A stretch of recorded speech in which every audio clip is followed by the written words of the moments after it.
Stay with us as we watch history unfold. Don't miss the debate that could change everything tonight, live, only on ABC. While the final preparations for the debate are underway, we await the speakers and representatives of the presidential candidates' teams. And right now, with a special appearance from the ABC studio, Elon Musk. Stay with us and don't miss the most important event of the year in U.S. life. Scan the QR code and change your life.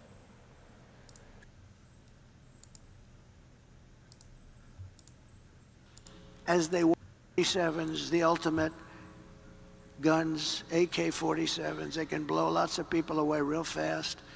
And the sheriff didn't want to touch him. Nobody wants to touch him. Sheriff, there's 18 Venezuelans attacking my building. Would you please come over and straighten out the situation? He's got a deputy. You know what they say? Well, no thanks. Let's call in the military. They're taking over. And I said this 4 years ago when I realized they wanted open borders. And it's happened. It's happening now in Chicago.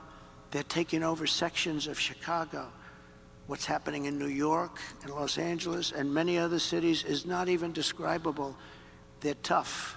They're tough. Harbor Freight has a wide selection of outdoor power tools to get the job done. I've sacrificed everything searching for it.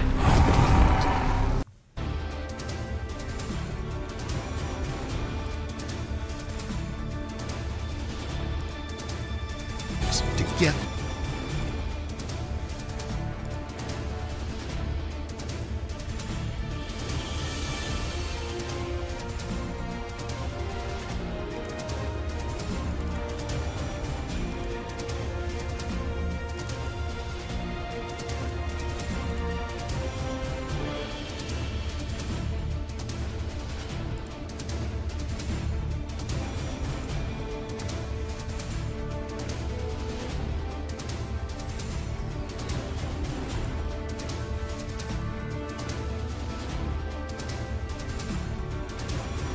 Tonight, the high-stakes showdown here in Philadelphia between Vice President Kamala Harris and former President Donald Trump. Their first face-to-face meeting in this presidential election, their first face-to-face meeting ever. A historic race for president upended just weeks ago. President Biden withdrawing after his last debate. Donald Trump now up against a new opponent. The candidates separated by the smallest of margins, essentially tied in the polls nationally and in the key battlegrounds, including right here in Pennsylvania, all still very much in play. The ABC News presidential debate starts right now. This is an ABC News special. The most consequential moment of this campaign. Kamala Harris. Together, we will chart a new way forward. Donald Trump. We will soon be a great nation again. Face to face. Historic. The ABC News presidential debate. Here now, David Muir and Lindsay Davis. Good evening, I'm David Muir, and thank you for joining us for tonight's ABC News presidential debate. We want to welcome viewers watching on ABC and around the world tonight. Vice President Kamala Harris and President Donald Trump are just moments away from taking the stage in this unprecedented race for president. And I'm Lindsay Davis. Tonight's meeting could be the most consequential event of their campaigns, with Election Day now less than 2 months away. For Vice President Kamala Harris, this is her first debate since President Biden withdrew from the race on July 21st. Of course, that decision followed his debate against President Donald Trump in June. Since then, this race has taken on an entirely new dynamic. And that brings us to the rules of tonight's debate. 90 minutes with 2 commercial breaks. No topics or questions have been shared with the campaigns. The candidates will have 2 minutes to answer questions, and this is the clock. That's what they'll be seeing. 2 minutes for rebuttals and 1 minute for follow-ups, clarifications, or responses.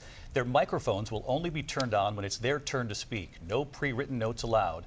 There is no audience here tonight in this hall at the National Constitution Center. This is an intimate setting for 2 candidates who have never met. President Trump won the coin toss. He chose to deliver the final closing statement of the evening. Vice President Harris selected the podium to the right. So let's now welcome the candidates to the stage. Vice President Kamala Harris and President Donald Trump. The ABC News president.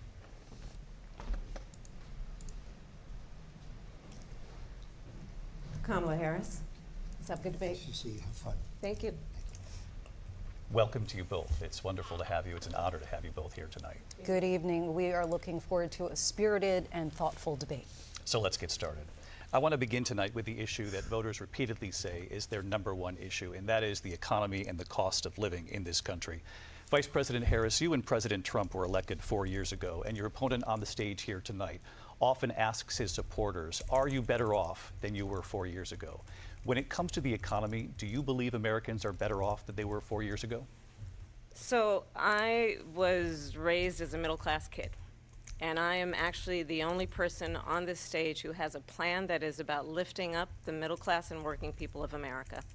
I believe in the ambition, the aspirations, the dreams of the American people. And that is why I imagine and have actually a plan to build what I call an opportunity economy. Because here's the thing. We know that we have a shortage of homes and housing, and the cost of housing is too expensive for far too many people. We know that young families need support to raise their children, and I intend on extending a tax cut for those families of $6,000, which is the largest child tax credit that we have given in a long time, so that those young families can afford to buy a crib, buy a car seat, buy clothes for their children. My passion, one of them, is small businesses. My mother raised my sister and me, but there was a woman who helped raise us. We call her our second mother. She was a small business owner. I love our small businesses. My plan is to give a $50,000 tax deduction to start up small businesses, knowing they are part of the backbone of America's economy. My opponent, on the other hand, his plan is to do what he has done before, which is to provide a tax cut for billionaires and big corporations, which will result in $5 trillion to America's deficit. My opponent has a plan that I call the Trump's sales tax, which would be a 20% tax on everyday goods that you rely on to get through the month. Economists have said that that Trump sales tax would actually result for middle-class families in about $4,000 more a year because of his policies and his ideas about what should be the backs of middle-class people paying for tax cuts for billionaires. President Trump, I'll give you 2 minutes. First of all, I have no sales tax. That's an incorrect statement. She knows that. We're doing tariffs on other countries. Other countries are going to finally, after 75 years, pay us back for all that we've done for the world. And the tariff will be substantial in some cases. I took in billions and billions of dollars, as you know, from China. In fact, they never took the tariff off because there was so much money they can't. It would totally destroy everything that they've set out to do. They're taking in billions of dollars from China and other places. They've left the tariffs on. When I had it, I had tariffs, and yet I had no inflation. Look, we've had a terrible economy because inflation which is really known as a country buster. It breaks up countries. We have inflation like very few people have ever seen before, probably the worst in our nation's history. We were at 21%, but that's being generous because many things are 50, 60, 70, and 80% higher than they were just a few years ago. This has been a disaster for people, for the middle class, but for every class. On top of that, we have millions of people pouring into our country from prisons and jails, from mental institutions and insane asylums, and they're coming in and they're taking jobs that are occupied right now by African Americans and Hispanics, and also unions. Unions are going to be affected very soon. And you see what's happening. You see what's happening with towns throughout the United States. You look at Springfield, Ohio. You look at Aurora in Colorado. They are taking over the towns. They're taking over buildings. They're going in violently. These are the people that Xi and Biden led into our country, and they're destroying our country. They're dangerous. They're at the highest level of criminality, and we have to get them out. We have to get them out fast. I created one of the greatest economies in the history of our country. I'll do it again and even better. We are going to get to immigration and border security during this debate, but I would like to let Vice President Harris respond on the economy here. Well, I would love to. Let's talk about what Donald Trump left us. Donald Trump left us the worst unemployment since the Great Depression. Donald Trump left us the worst public health epidemic in a century. Donald Trump left us the worst attack on our democracy since the Civil War. And what we have done is clean up Donald Trump's mess. What we have done and what I intend to do is build on what we know are the aspirations and the hopes of the American people. But I'm going to tell you all in this debate tonight, You're going to hear from the same old tired playbook, a bunch of lies, grievances, and name-calling. What you're going to hear tonight is a detailed and dangerous plan called Project 2025 that the former president intends on implementing if he were elected again. I believe very strongly that the American people want a president who understands the importance of bringing us together, knowing we have so much more in common than what separates us, and I pledge to you to be a president for all Americans. President Trump will give you a minute here to respond. Number one, I have nothing to do, as you know, and as she knows better than anyone, I have nothing to do with Project 2025. That's out there. I haven't read it. I don't want to read it purposely. I'm not going to read it. This was a group of people that got together. They came up with some ideas, I guess some good, some bad, but it makes no difference. I have nothing to do. Everybody knows I'm an open book. Everybody knows what I'm going to do. Cut taxes very substantially and create a great economy like I did before. We had the greatest economy. We got hit with a pandemic. And the pandemic was not since 1917, where 100 million people died, has there been anything like it. We did a phenomenal job with the pandemic. We handed them over a country where the economy and where the stock market was higher than it was before the pandemic came in. Nobody's ever seen anything like it. We made ventilators for the entire world. We got gowns, we got masks, we did things that nobody thought possible.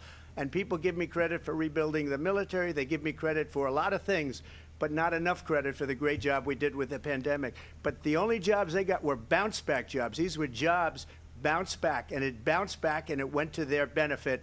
But I was the one that created them. They know it, and so does everybody else. Vice President Harris, I'll let you respond. So Donald Trump has no plan for you. And when you look at his economic plan, it's all about tax breaks for the richest people. I am offering what I describe as an opportunity economy, and the best economists in our country, if not the world, have reviewed our relative plans for the future of America. What Goldman Sachs has said is that Donald Trump's plan would make the economy worse, mine would strengthen the economy. What the Wharton School has said is Donald Trump's plan would actually explode the deficit. 16 Nobel laureates have described his economic plan as something that would increase inflation and by the middle of next year would invite a recession. You just have to look at where we are and where we stand on the issues. And I'd invite you to know that Donald Trump actually has no plan for you because he is more interested in defending himself than he is in looking out for you. That's just a soundbite. They gave her that to say. Look, I went to the Wharton School of Finance, and many of those professors, the top professors, think my plan is a brilliant plan. It's a great plan. It's a plan that's going to bring up our worth, our value as a country. It's going to make people want to be able to go and work and create jobs and create a lot of good, solid money for our country. And just to finish off, she doesn't have a plan. She copied Biden's plan, and it's like 4 sentences, like run, spot, run. 4 sentences that are just, oh, we'll try and lower taxes. She doesn't have a plan. Take a look at her plan. She doesn't have a plan. Mr. President, I do want to drill down on something you both brought up. The Vice President brought up your tariffs. You responded, and let's drill down on this, because your plan is what she calls is essentially a national sales tax. Your proposal calls for tariffs, as you pointed out here, on foreign imports across the board. You recently said that you might double your plan, imposing tariffs up to 20% on goods coming into this country. As you know, many economists say that with tariffs at that level, costs are then passed on to the consumer. Vice President Harris has argued it'll mean higher prices on gas, food, clothing, medication, arguing it costs the typical family nearly $4,000 a year. Do you believe Americans can afford higher prices because of tariffs? They're not going to have higher prices. What's going to have, and who's going to have higher prices, is China and all of the countries that have been ripping us off for years. I was the only president ever. China was paying us hundreds of billions of dollars, and so were other countries. And, you know, if she doesn't like them, they should have gone out and they should have immediately cut the tariffs. But those tariffs are there 3.5 years now under their administration. Cool. We are going to take in billions of dollars, hundreds of billions of dollars. I had no inflation, virtually no inflation. They had the highest inflation perhaps in the history of our country, because I've never seen a worse period of time. People can't go out and buy cereal or bacon or eggs or anything else. The people of our country are absolutely dying with what they've done. They've destroyed the economy. And all you have to do is look at a poll. The polls say 80 and 85 and even 90% that the Trump economy was great, that their economy was terrible. Vice President Harris, I do want to ask for your response, and you heard what the president said there, because the Biden administration did keep a number of the Trump tariffs in place. So how do you respond? Well, let's be clear that the Trump administration resulted in a trade deficit, one of the highest we've ever seen in the history of America.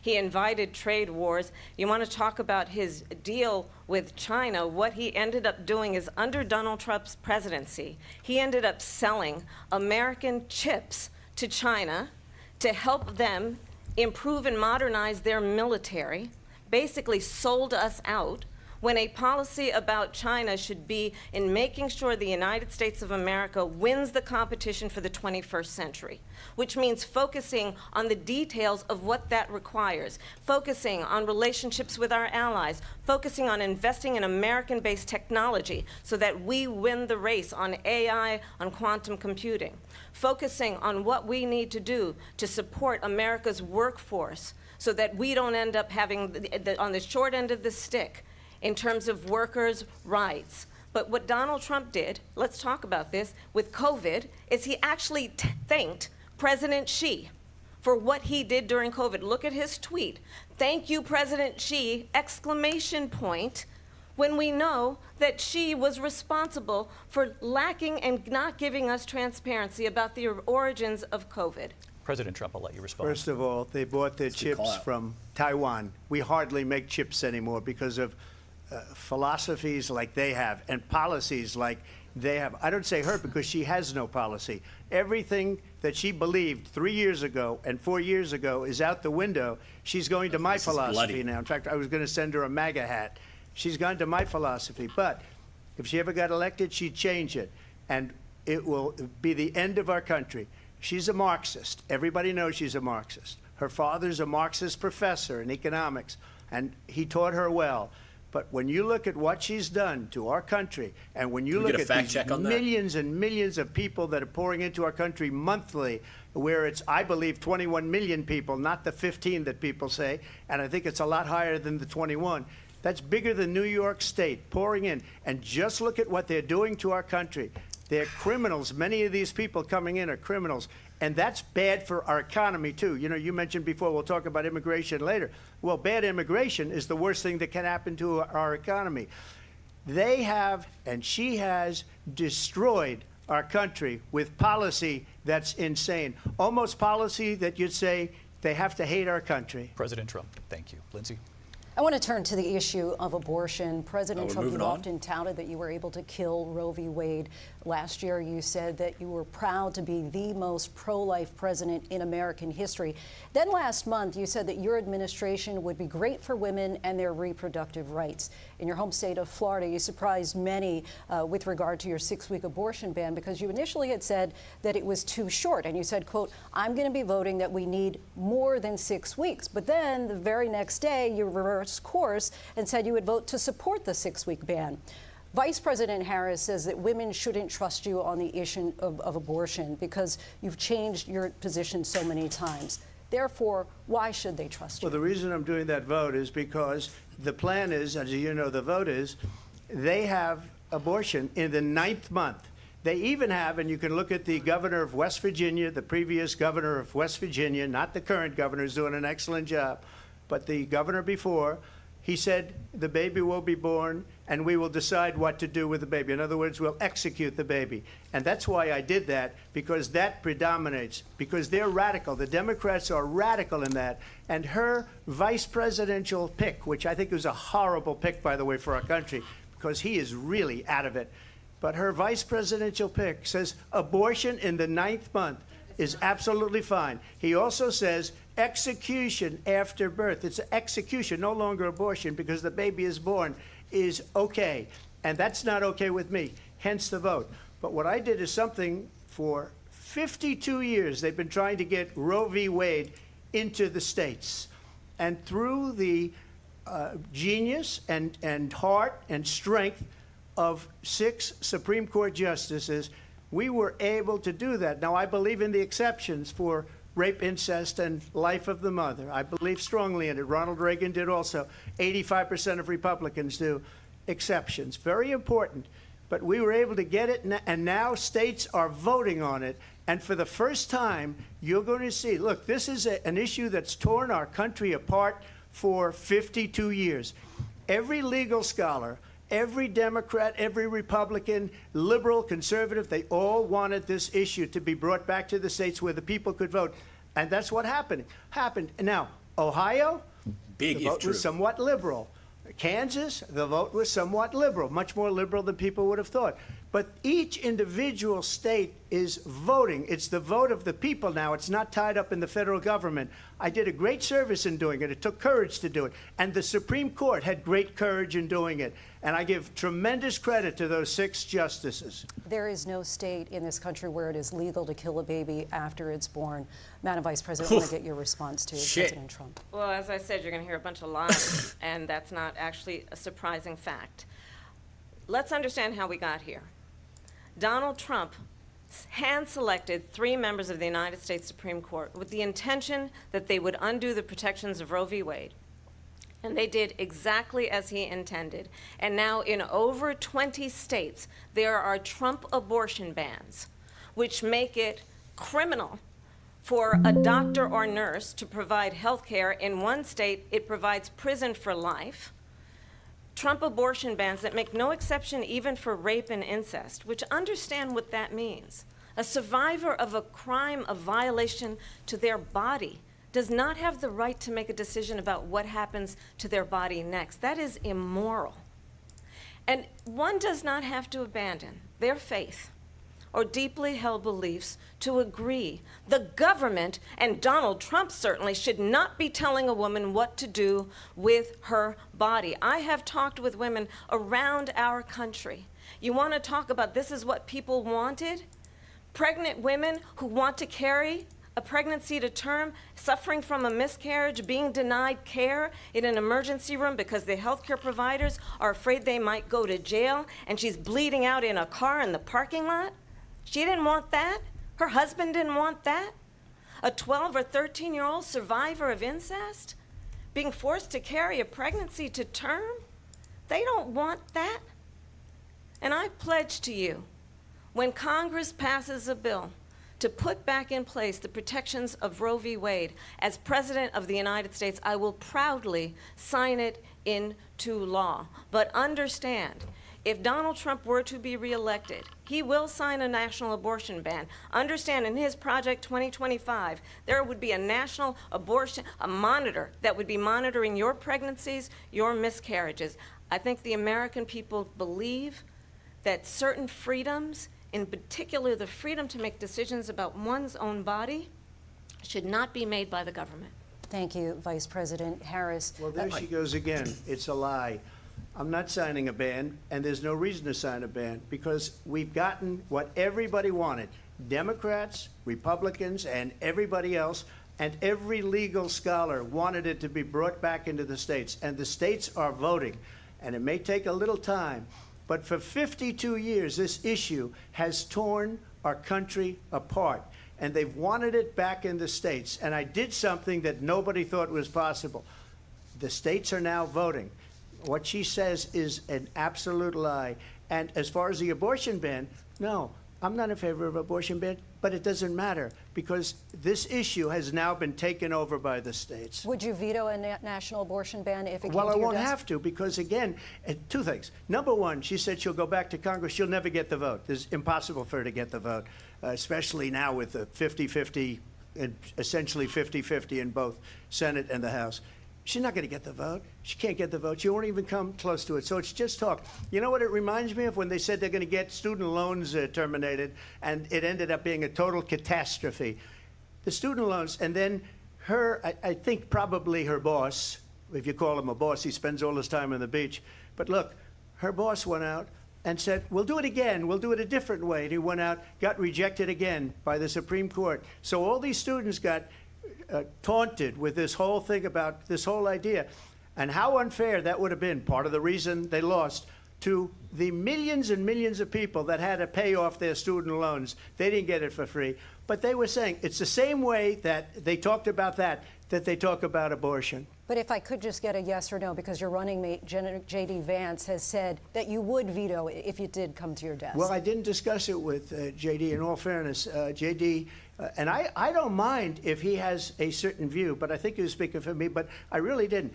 Look, we don't have to discuss it because she'd never be able to get it, just like she couldn't get student loans. They couldn't get student loans. They didn't even come close to getting student loans. They taunted young people and a lot of other people that had loans. They can never get this approved. So it doesn't matter what she says about going to Congress. Well, wonderful. Let's go to Congress. Do it. But the fact is that for years they wanted to get it out of Congress and out of the federal government, and we did something that everybody said couldn't be done. And now you have a vote of the people on abortion. Vice President Harris, I want to give you your time to respond, but I do want to ask, would you support any restrictions on a woman's right to an abortion? I absolutely support reinstating the protections of Roe v. Wade, and as you rightly mentioned, nowhere in America is a woman carrying a pregnancy to term and asking for an abortion. That is not happening. It's insulting to the women of America. And understand what has been happening under Donald Trump's abortion bans. Couples who pray and dream of having a family are being denied IVF treatments. What is happening in our country? Working people, working women who are working 1 or 2 jobs, who can barely afford childcare as it is, have to travel to another state to get on a plane sitting next to strangers to go and get the health care she needs. Barely can afford to do it, and what you are putting her through is unconscionable. And the people of America have not, the majority of Americans believe in a woman's right to make decisions about her own body, and that is why in every state where this issue has been on the ballot, in red and blue states both, the people of America have voted for freedom. Vice President Harris, Excuse me, I thank have you. to respond. Another lie. It's another lie. I have been a leader on IVF, which is fertilization. The IVF, I have been a leader. In fact, when they got a very negative decision on IVF from the Alabama courts, I saw the people of Alabama and the legislature 2 days later voted it in. I've been a leader on it. They know that, and everybody else knows it. I have been a leader on fertilization, IVF. And the other thing, you should ask, will she allow abortion in the 8th month, 9th month, 7th month? Come on. Okay, would you do that? Why don't you ask her that question? Why don't you answer That's the problem. question? Would you because veto? under Roe v. Answer Wade, the question, would you veto? you could do abortions in the 7th month, the 8th month, the 9th That's month, not true. and probably after birth. Just look at the governor, former governor of Virginia. The governor of Virginia said we put the baby aside and then we determine what we want to do with the baby. President Trump, thank you. We're going to turn now to immigration and border security. We not know gonna it's an ask issue you that's that? important to Republicans, Democrats, voters across I'll the give her the board point. in this country. Vice President Harris, you were tasked by President Biden with getting to the root causes of migration from Central America. I think she might have won We know that. that She came illegal out on border top in that crossings category. reached a record First high category was in the nil. Biden administration. This past June, President Biden imposed tough new asylum restrictions. We know the numbers since then have dropped significantly. But my question to you tonight is, why did the administration wait until 6 months before the election to act? And would you have done anything differently from President Biden on this? So I'm the only person on this stage who has prosecuted transnational criminal organizations for the traffic. United States Congress, including some of the most conservative members of the United States Senate, came up with a border security happened. bill which I supported. And that bill would have put 1,500 more border agents on the border to help those folks who are working there right now overtime, trying to do their job. It would have allowed us to stem the flow of fentanyl coming into the United States. I know there are so many families watching tonight who have been personally affected by the surge of fentanyl in our country. That bill would have put more resources to allow us to prosecute transnational criminal organizations for trafficking in guns, drugs, and human beings. But you know what happened to that bill? Donald Trump got on the phone, called up some folks in Congress, and said, kill the bill. And you know why? Because he'd prefer to run on a problem instead of fixing a problem. And understand, this comes at a time where the people of our country actually need a leader. I'll fact check this one. That's absolutely nonsense. They hooked that bill with about 100 other billion things that didn't even matter, had nothing to do with immigration, just so that the bill would tank. And then when it tanked, they were like, oh, yeah, Trump wanted it to tank. Who engages in solutions, who actually addresses the problems at hand. But what we have in the former president is someone who would prefer to run on a problem instead of fixing a problem. And I'll tell you something, he's going to talk about immigration a lot tonight, even when it's not the subject that is being raised. And I'm going to actually do something really unusual, and I'm going to invite you to attend one of Donald Trump's rallies, because it's a really interesting thing to watch. You will see during the course of his rallies, he talks about fictional characters like Hannibal Lecter. He will talk about windmills cause cancer. And what you will also notice is that people start leaving his rallies early out of exhaustion and boredom. And I will tell you, the one thing you will not hear him talk about is you. You will not hear him talk about your needs, your dreams, and your desires. And I'll tell you, I believe you deserve a president who actually puts you first, and I pledge to you that I will. Vice President Harris, thank you. President Trump, on that point, I want to get your response. Well, I would like to respond. Let me just ask, though, why did you try to kill that bill, and successfully so? That would have put thousands of additional agents and officers on the border. First, let me respond as to the Please. rallies. She said people start leaving. People don't go to her rallies. There's no reason to go. Oh! And the people that do go, she's bussing them in and paying them to be there, and then showing That's them actually in a true. different That light. was caught to be true. So she can't talk about that. People don't leave my rallies. We have the biggest rallies, the most incredible rallies in the history of politics. That's because Those people want windmills to are take radioactive. their country back. Our country is being lost. We're a failing nation. And it happened 3.5 years ago. And what's going on here, you're going to end up in World War III, just to go into another subject. What they have done to our country by allowing these millions and millions of people to come into our country, and look at what's happening to the towns all over the United States. And a lot of towns don't want to talk. It's not going to be Aurora or Springfield. A lot of towns don't want to talk about it because they're so embarrassed by it. In Springfield, they're eating the dogs, the people that came in. They're eating the cats. They're eating the pets of the people that live there.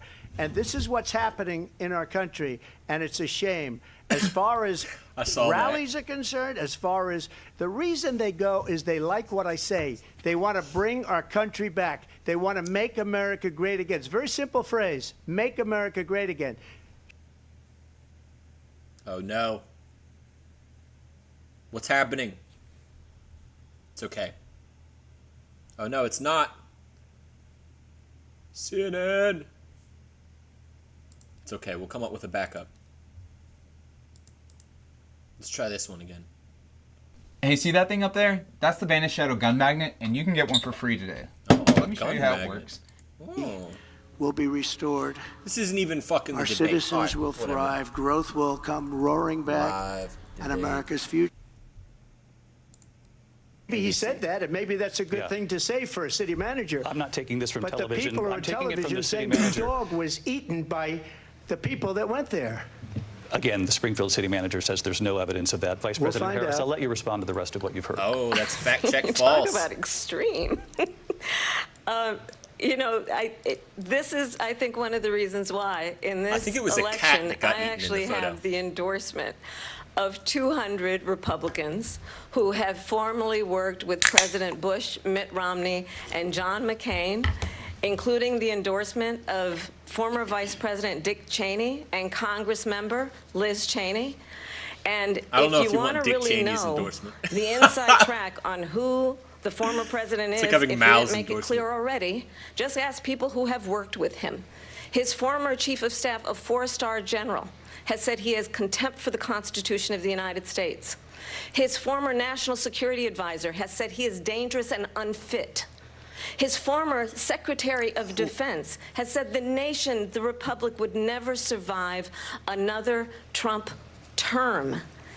And when we listen to this kind of rhetoric, when the issues that affect the American people are not being addressed, I think the choice is clear in this election. President Trump, I'll give you a quick minute to respond Yeah. here.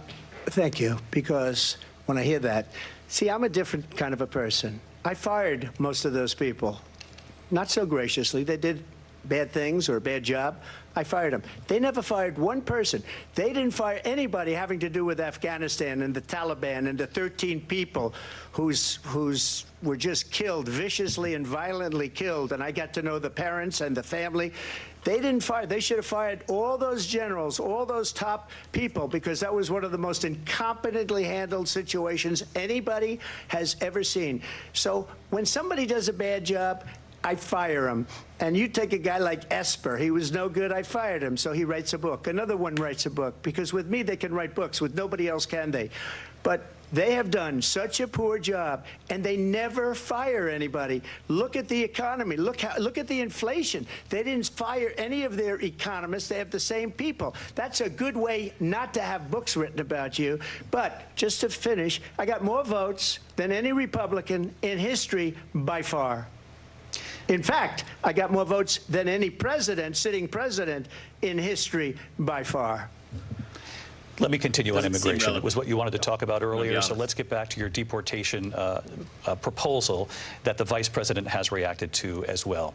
President Trump, you call this the largest domestic deportation operation in the history of our country. You say you would use the National Guard. You say if things get out of control, you'd have no problem using the U.S. military. Police, yes. You also said you would use local police.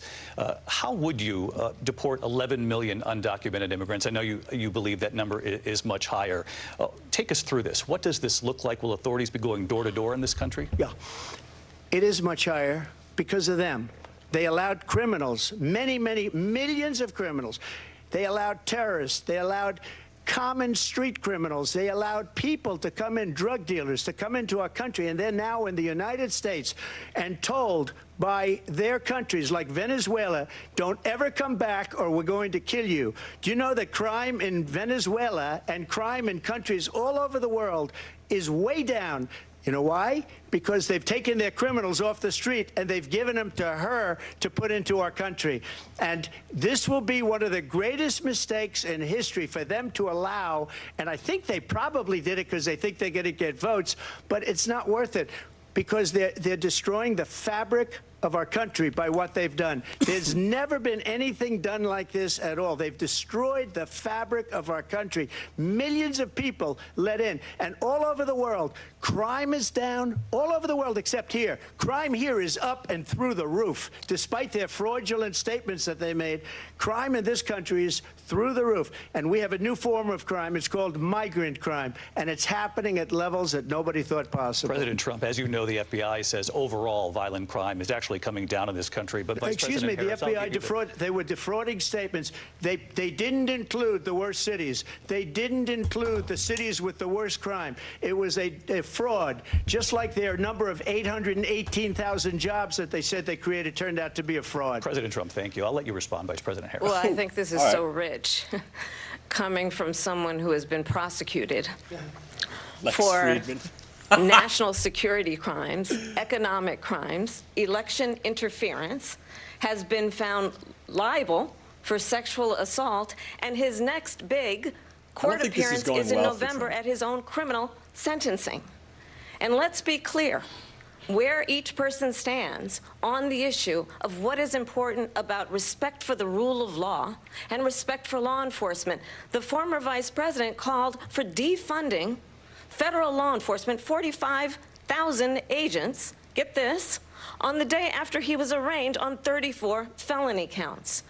So let's talk about what is important in this race. It is important that we move forward, that we turn the page on this same old tired rhetoric and address the needs of the American people, address what we need to do about the housing shortage, which I have a plan for, address what we must do to support our small businesses, address bringing down the price of groceries. But frankly, the American people are exhausted with this same old tired playbook. Vice President Harris, thank you. Excuse me. Every one of those cases was started by them against their political opponent. And I'm winning most of them, and I will win the rest on appeal. And you saw that with the decision that came down just recently from the Supreme Court. I'm winning most of them. But those are cases, it's called weaponization. Never happened in this country. They weaponized the Justice Department. Every one of those cases was involved with the DOJ, from Atlanta and Fani Willis to the Attorney General of New York and the DA in New York, every one of those cases. And then they say, oh, he's a criminal. They're the ones that made them go after me. By the way, Joe Biden was found essentially guilty on the documents case. And what happened in my documents case? They said, oh, that's the toughest of them all. A complete and total victory. 2 months ago, it was thrown out.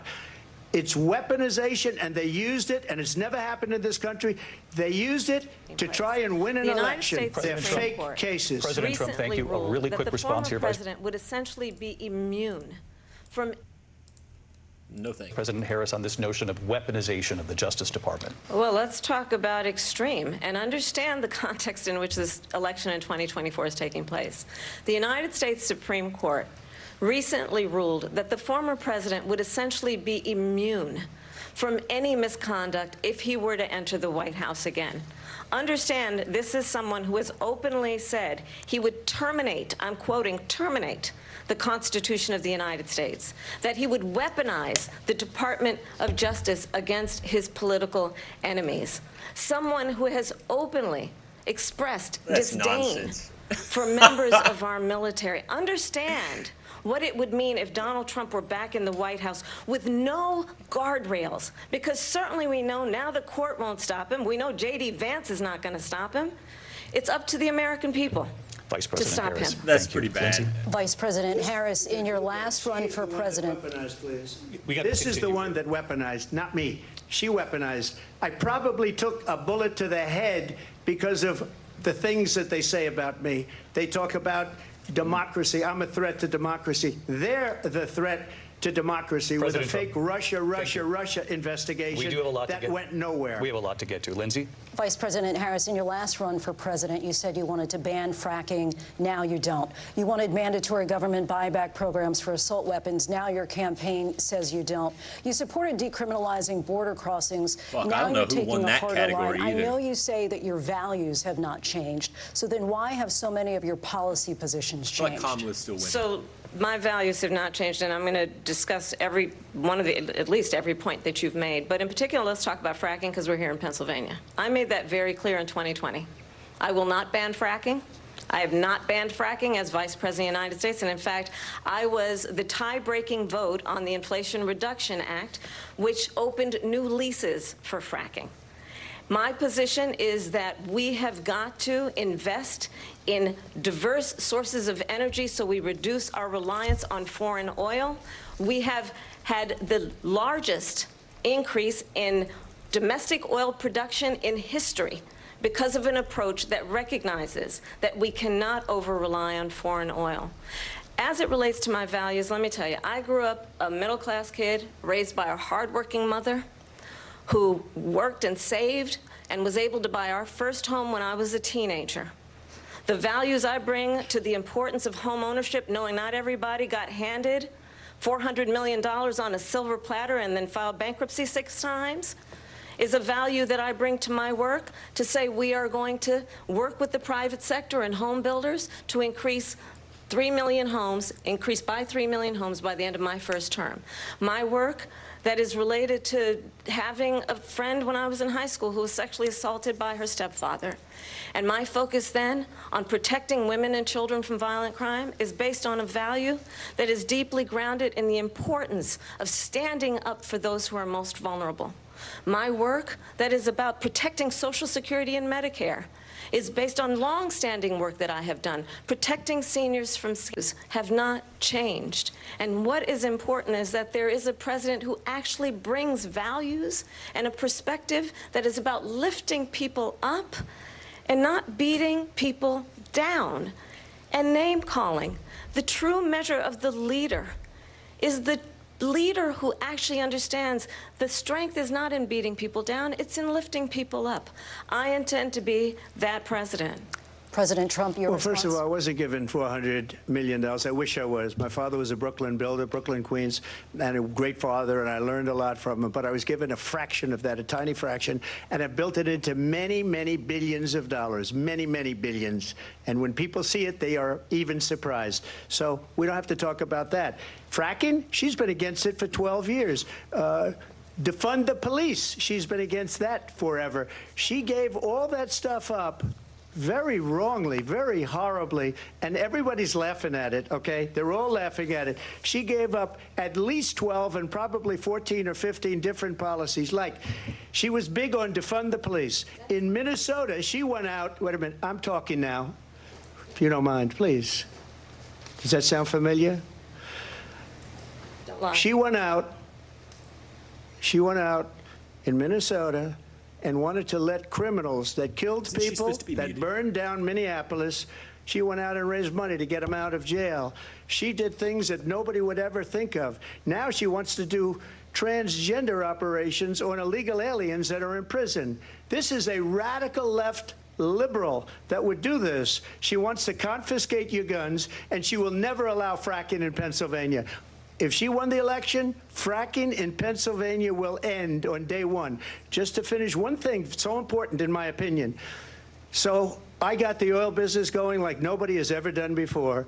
When they took over, they got rid of it, started getting rid of it, and the prices were going up the roof. They immediately let these guys go to where they were. I would have been 5 times, 4 times, 5 times higher, because you're talking about 3.5 years ago. They got it up to where I was because they had no choice, because the prices of energy were quadrupling and doubling. You saw what happened to gasoline. So they said, let's go back to Trump. But if she won the election, the day after that election, they'll go back to destroying our country, and oil will be dead, fossil fuel will be dead, we'll go back to windmills, and we'll go back to solar, where they need a whole desert to get some energy to come out of it. You ever see a solar plant? By the way, I'm a big fan of solar, but they take 400, 500 acres of desert President soil. Trump, we have a These lot are of not good issues things that we for the have to get environment, to. as We're she out of time. understands. Thank you. Lindsay, thank you. We have an election in just 56 days. And I want to talk about the peaceful transfer of power, which, of course, we all know is a cornerstone of our democracy, and the role of a president in a moment of crisis. Mr. President, on January 6th, you told your supporters to march to the Capitol. You said you would be right there with them. The country and the world saw what played out at the Capitol that day, the officers coming under attack. Aides in the West Wing say you watched it unfold on television off the Oval Office. You did send out tweets, but it was more than 2 hours before you sent out that video message telling your supporters to go home. Is there anything you regret about what you did on that day? You just said a thing that isn't covered. Peacefully and patriotically, I said during my speech, not later on. Peacefully and patriotically. And nobody on the other side was killed. Ashley Babbitt was shot by an out-of-control police officer that should have never, ever shot her. It's a disgrace. But we didn't do this group of people that have been treated so badly. I ask, what about all the people that are pouring into our country and killing people that she allowed to pour in? She was the border czar, remember that. She was the border czar. She doesn't want to be called the border czar because she's embarrassed by the border. In fact, she said at the beginning, well, I'm surprised you're not talking about the border yet. That's because she knows what a bad job they've done. What about those people? When are they going to be prosecuted? When are these people from countries all over the world, not just South America? They're coming in from all over the world, David, all over the world, and crime rates are down all over the world because of it. But let me just when are those, David, when are those people going to be prosecuted? When are the people that burned down Minneapolis going to be prosecuted? Or in Seattle? They went into Seattle. They took over a big percentage of the city of Seattle. When are those people going to be prosecuted? But let me just ask you. You might ask her that question. You were the president. You were watching it unfold on television. It's a very simple question as we move forward toward another election. Is there anything you regret about what you did on that day? Yes, sir. I had nothing to do with that other than they asked me to make a speech. I showed up for a speech. I said, I think it's going to be big. I went to Nancy Pelosi and the mayor of Washington, D.C., and the mayor put it back in writing, as you know. I said, you know, this is going to be a very big rally or whatever you want to call it. And again, it wasn't done by me. It was done by others. I said, I'd like to give you 10,000 National Guard or soldiers. They rejected me. Nancy Pelosi rejected me. It was just 2 weeks ago. Her daughter has a tape of her saying she is fully responsible for what happened. They want to get rid of that tape. It would have never happened if Nancy Pelosi true? and the mayor of Washington did their You get a jobs. fact check on that? I wasn't responsible for security. Nancy Pelosi was responsible. She didn't do her job. The question was about you as president, not about former Speaker Pelosi, but I do want Vice President Harris to respond here. I was at the Capitol on January 6th. I was the vice president-elect. I was also an acting senator. I was there.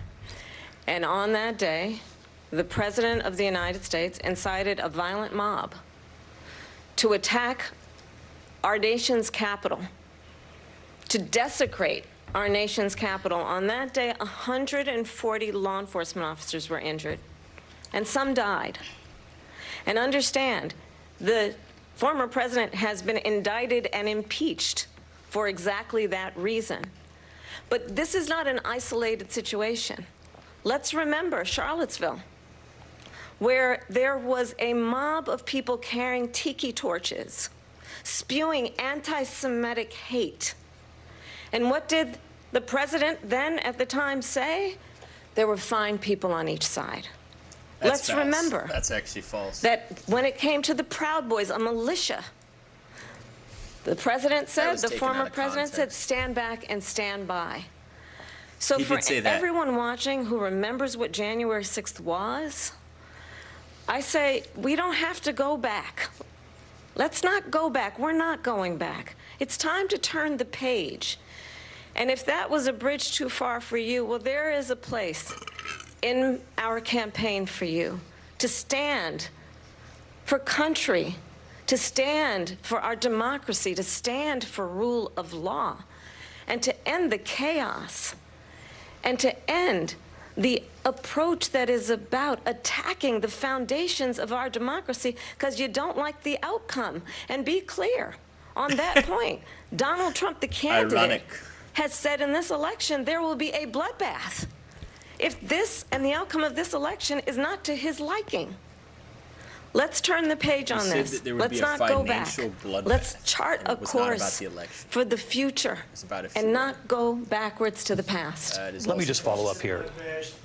It was a different term, and it was a term that related to energy because they have destroyed our energy business. That was where bloodbath was. Also, on Charlottesville, that story has been, as you would say, debunked. Laura Ingraham, Sean Hannity, Jesse, all of these people, they covered it. If they go an extra sentence, they will see it was perfect. It was debunked in almost every newspaper, but they still bring it up, just like they bring 2025 up. They bring all of this stuff up. I ask you this. You talk about the Capitol. Why are we allowing these millions of people to come through on the southern border? How come she's not doing anything? And I'll tell you what I would do, and I would be very proud to do it. I would say we would both leave this debate right now. I'd like to see her go down to Washington, D.C. during this debate because we're wasting a lot of time. Go down to, because she's been so bad, it's so ridiculous. Go down to Washington, D.C. and let her sign a bill to close up the border because they have the right to do it. They don't need bills. They have the right to do it. The President of the United States, you'll get him out of bed, you'll wake him up at 4 o'clock in the afternoon, you'll say, come on down to the office, let's sign a bill. If he signs a bill that the border is closed, all he has to do is say it to the Border Patrol, who are phenomenal. If they do that, the border is closed. Those people are killing many people, unlike J6. We talked immigration here tonight. I do want to focus on this next issue to both of you because it really brings us this into focus, truth in these times that we're living in. Mr. President, for 3.5 years after you lost the 2020 election, you repeatedly falsely claimed that you won, many times saying you won in a landslide. In the past couple of weeks leading up to this debate, you have said, quote, you lost by a whisker, that you, quote, didn't quite make it, that you came up a little bit short. I said that? Are you now acknowledging that you lost in 2020? No, I don't acknowledge that at all. But I said that sarcastically. You know that. It was said, oh, we lost by a whisker. That was said sarcastically. Look, there's so much proof. All you have to do is look at it. And they should have sent it back to the legislatures for approval. I got almost 75 million votes, the most votes any sitting president has ever gotten. I was told if I got 63, which was what I got in 2016, you can't be beaten. The election, people should never be thinking about an election as fraudulent. We need two things. We need walls, and we have to have it. We have to have borders, and we have to have good elections. Our elections are bad. And a lot of these illegal immigrants coming in, they're trying to get them to vote. They can't even speak English. They don't even know what country they're in practically. And these people are trying to get them to vote. And that's why they're allowing them to come into our country. I did watch all of these pieces of video. I didn't detect the sarcasm, lost by a whisker. We didn't quite make it. And we should just point out here as clarification, and you know this, you and your allies, 60 cases in front of many judges, many of them Republican. No judge looked at it. And said they there was said no we didn't have standing. That's the other thing. They said we didn't have standing, a technicality. Can you imagine a system where a person in an election doesn't have standing? The President of the United States doesn't have standing. That's how we lost. If you look at the facts, and I'd love to have you'll do a special on it. I'll show you Georgia, and I'll show you Wisconsin, and I'll show you Pennsylvania, and I'll show you. We have so many facts and statistics, but you know what? That doesn't matter, because we have to solve the problem that we have right now. That's old news. And the problem that we have right now is we have a nation in decline, and they have put it into decline. We have a nation that is dying, David. Mr. President, thank you. Vice President Harris, you heard the president there tonight. He said he didn't say that he lost by a whisker, so he still believes he did not lose the election that was won by President Biden and yourself. Is that what he said? But I do want to ask you about something that's come up in the last couple of days. This was a post from President Trump about this upcoming election just weeks away. He said, when I win, those people who cheated, and then he lists donors, voters, election officials, he says will be prosecuted to the fullest extent of the law, which will include long-term prison sentences. One of your campaign's top lawyers responded saying, we won't let Donald Trump intimidate us. We won't let him suppress the vote. Is that what you believe he's trying to do here? Donald Trump was like kind of a fired by question. 81 million people. So let's be clear about that. And clearly he is having a very difficult time processing that. But we cannot afford to have a president of the United States who attempts, as he did in the past, to upend the will of the voters in a free and fair election. And I'm going to tell you that I have traveled the world as Vice President of the United States, and world leaders are laughing at Donald Trump. I have talked with military leaders, some of whom worked with you, and they say you're a disgrace. And when you then talk in this way in a presidential debate and deny what over and over again are court cases you have lost because you did in fact lose that election, it leads one to believe that perhaps we do not have in the candidate to my right the temperament or the ability to not be confused about fact. That's deeply troubling, and the American people deserve better. I'll give you 1 minute to respond, Mr. President. Let me just say about world leaders. in the end Viktor Orban, one of the most respected men, they call him a strong man. He's a tough person, smart. Prime Minister of Hungary. They said, why is the whole world blowing up? 3 years ago it wasn't. Why is it blowing up? He said, because you need Trump back as president. They were afraid of him. China was afraid, and I don't like to use the word afraid, but I'm just quoting him. China was afraid of him. North Korea was afraid of him. Look at what's going on with North Korea, by the way. He said Russia was afraid of him. I ended the Nord Stream 2 pipeline, and Biden put it back on day one, but he ended the XL pipeline. The XL pipeline in our country, he ended that. But he let the Russians build a pipeline going all over Europe and heading into Germany, the biggest pipeline in the world. Look, Viktor Orban said it. He said the most respected, most feared person is Donald Trump. We had no problems when Trump was president. But when this weak, pathetic man that you saw at a debate just a few months ago, that if he weren't in that debate, he'd be running instead of her. She got no votes. He got 14 million votes. What you did, you talk about a threat to democracy. He got 14 million votes, and they threw him out of office. And you know what? I'll give you a little secret. He hates her. He can't stand her. But he got 14 million votes. They threw him out. She got 0 votes. And when she ran, She was the first one to leave because she failed, and now she's running. I don't understand it, but I'm okay with it because your time is I think up. we're going to do very well. We've got a lot more to get to. Turning now to the Israel-Hamas I think war, he won and that, hostages actually. were still being held, Americans among them. Vice President Harris, in December, you said, quote, Israel has a right to defend itself, but you added, quote, it matters how, saying international humanitarian law must be respected. Israel must do more to protect innocent civilians. You said that 9 months ago. Now an estimated 40,000 Palestinians are dead. Nearly 100 hostages remain. Just last week, Prime Minister Benjamin Netanyahu said there's not a deal in the making. President Biden has not been able to break through the stalemate. How would you do it? Well, let's understand how we got here. On October 7, Hamas, a terrorist organization, slaughtered 1,200 Israelis. Many of them young people who were simply attending a concert. Women were horribly raped. And so absolutely, I said then, I say now, Israel has a right to defend itself. We would. And how it does so matters. Because it is also true, far too many innocent Palestinians have been killed. Children, mothers. What we know is that this war must end. It must end immediately, and the way it will end is we need a ceasefire deal and we need the hostages out. And so we will continue to work around the clock on that. Work around the clock, also understanding that we must chart a course for a two-state solution. And in that solution, there must be security for the Israeli people and Israel, and in equal measure for the Palestinians.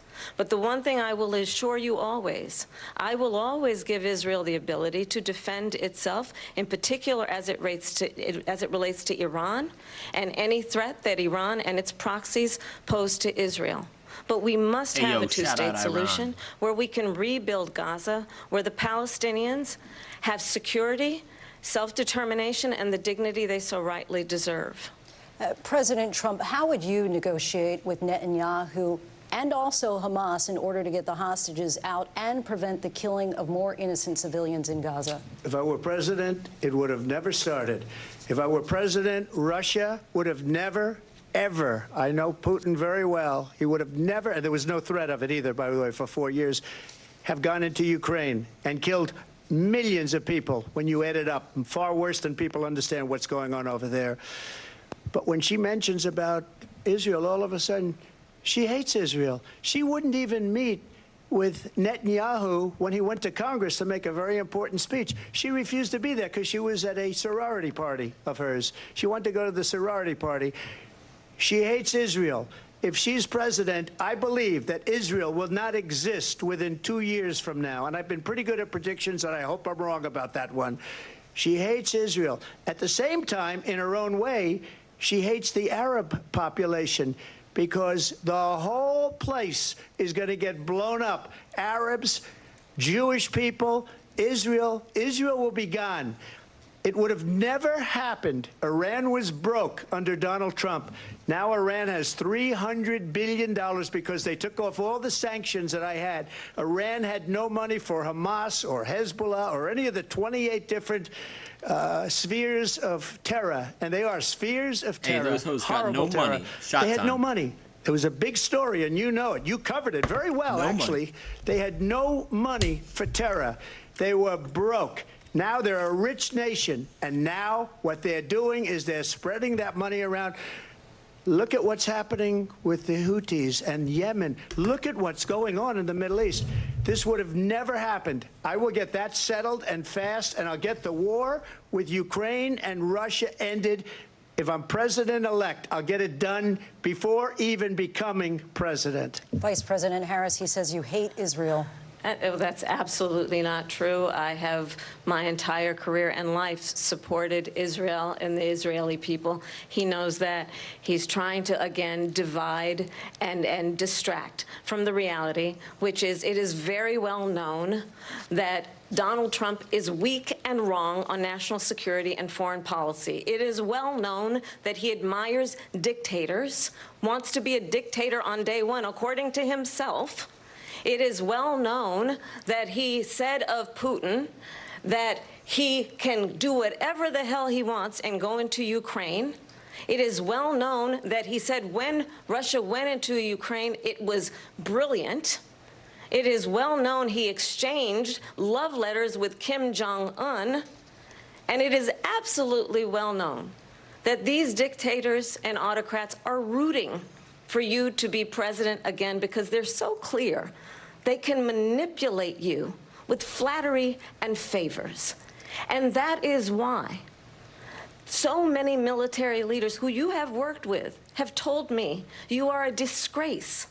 That is why we understand that we have to have a president who is not consistently weak and wrong on Vice national President security, Harris. including the importance of upholding and respecting in highest regard our military. Vice President Harris, thank you. They're the ones, and she's the one that caused it, that's weak on national security by allowing every nation last month for the year, 168 different countries sending people into our country. Their crime rates are way down. Putin endorsed her last week, said, I hope she wins. And I think he meant it, because what he's gotten away with is absolutely incredible. It wouldn't have happened with me. The leaders of other countries think that they're weak and incompetent, and they are. They're grossly incompetent. And I just ask one question. Why does Biden go in and kill the Keystone Pipeline and approve the single biggest deal that Russia's ever made, Nord Stream 2, the biggest pipeline anywhere in the world going to Germany and all over Europe? Because they're weak and they're ineffective. And Biden, by the way, President gets paid Trump, a lot of money. Thank you. We have a lot of issues to get to. We'll be right back with We much cut him more of off this there? historic ABC News presidential That's some debate from the bullshit. National Constitution Center right here in All right. Philadelphia. Back in a moment. He's getting 3.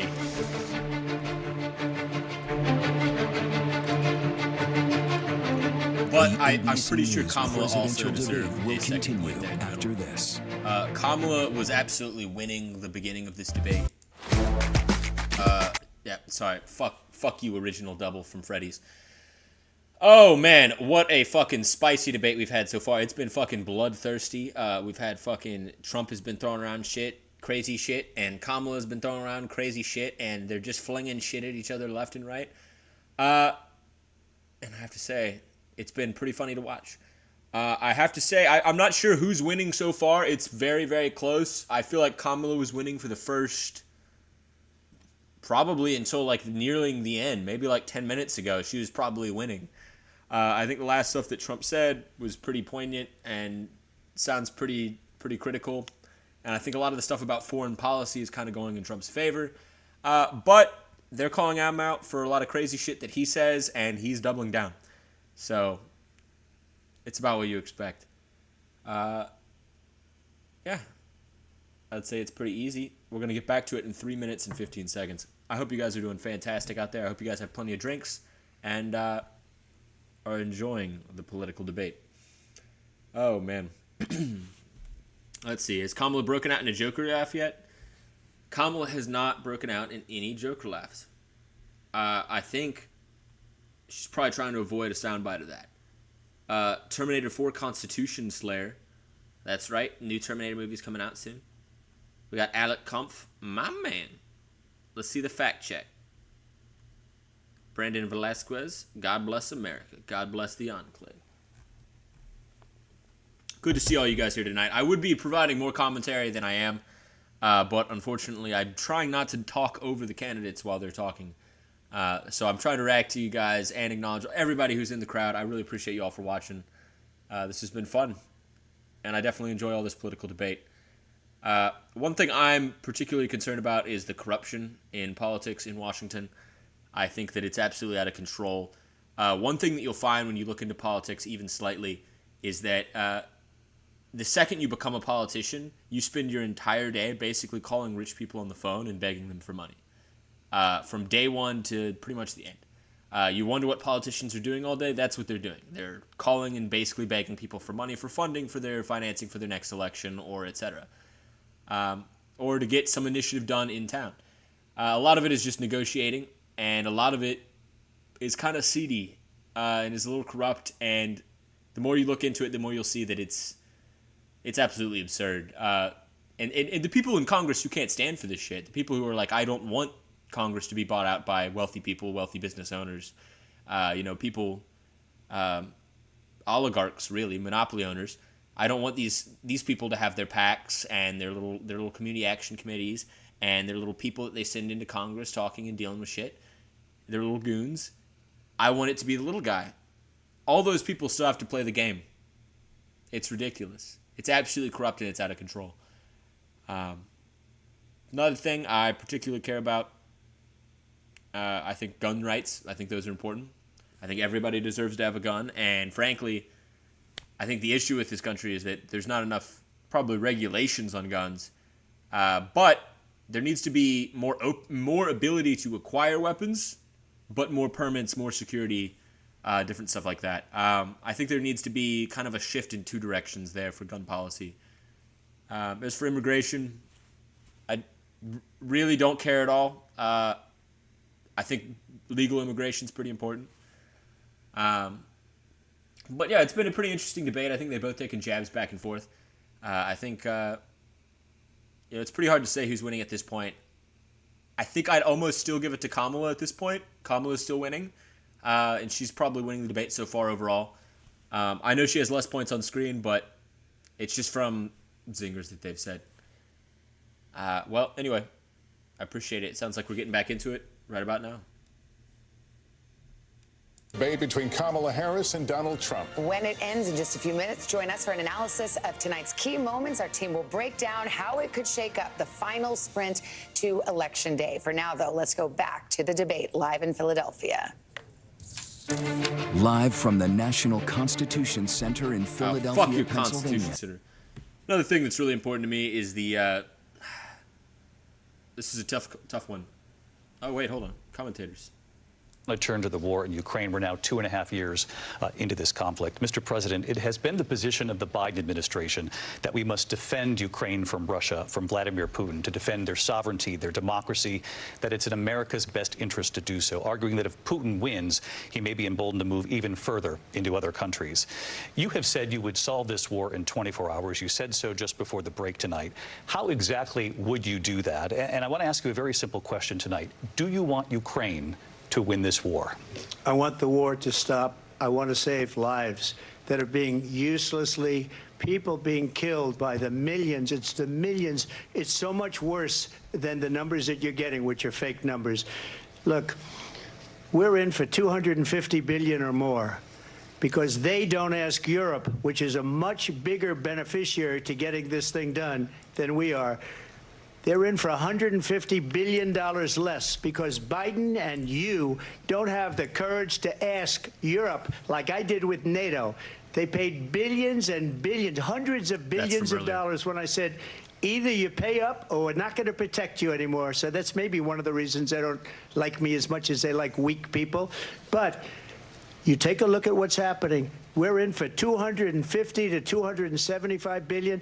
They're into 100 to 150. They should be forced to equalize. With that being said, I want to get the war settled. I know Zelensky very well, and I know Putin very well. I have a good relationship, and they respect your president, okay? They respect me. They don't respect Biden. How would you respect him? Why? For what reason?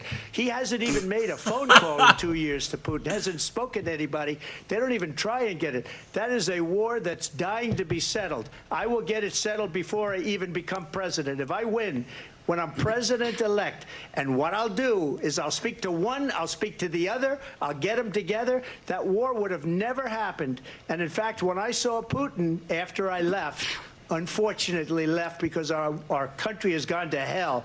But after I left, when I saw him building up soldiers, he did it after I left, I said, oh, he must be negotiating. It must be a good, strong point of negotiation.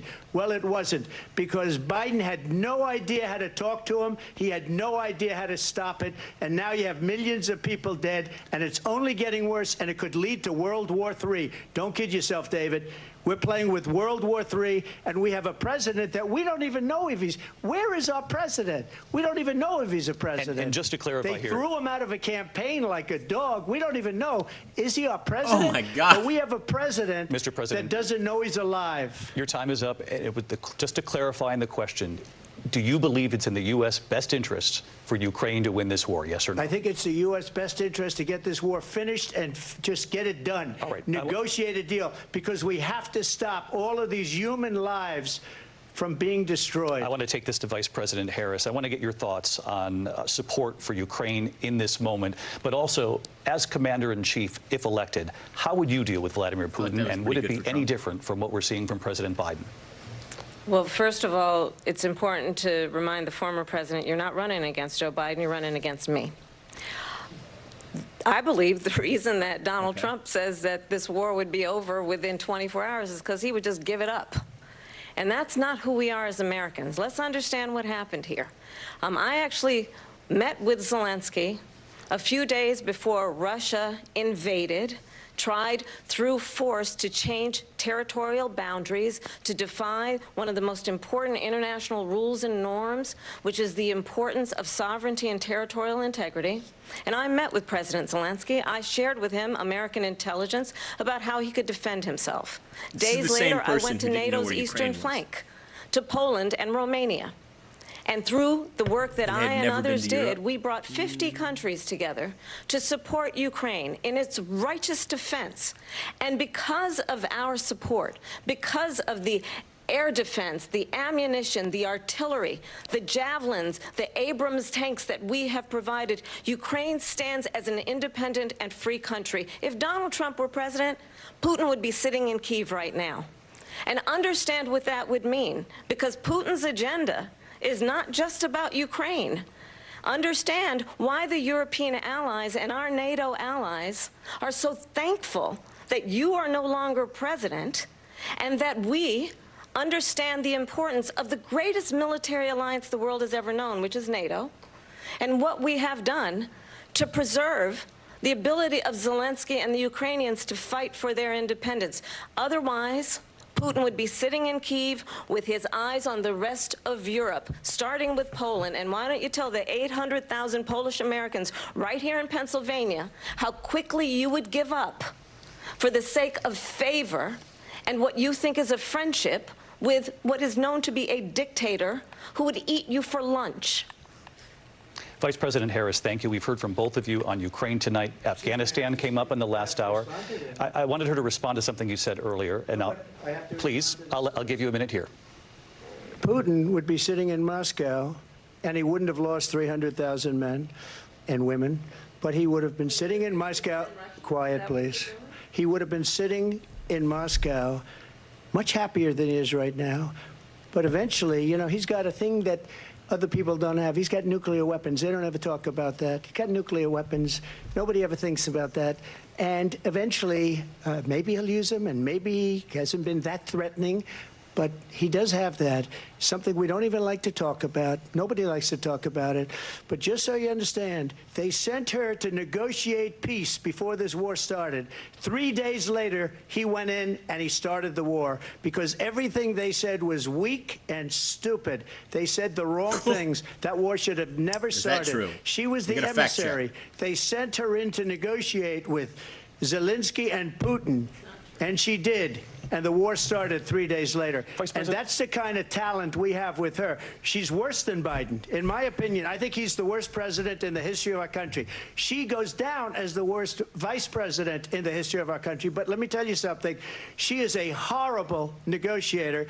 They sent her in to negotiate. As soon as they left, Putin did the invasion. President Trump, thank you. You did bring up something. You said she went to negotiate with Vladimir Putin. Vice President Harris, have you ever met Vladimir Putin? Can you clarify tonight?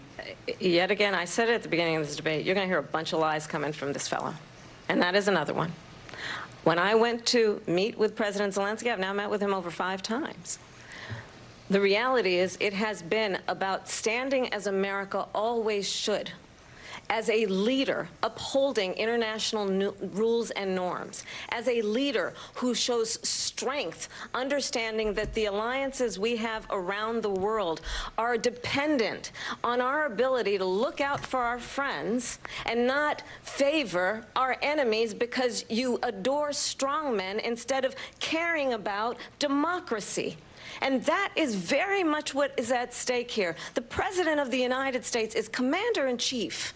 And the American people have a right to rely on a president who understands the significance of America's role and responsibility in terms of ensuring that there is stability and ensuring we stand up for our principles and not sell them for the benefit of personal flattery.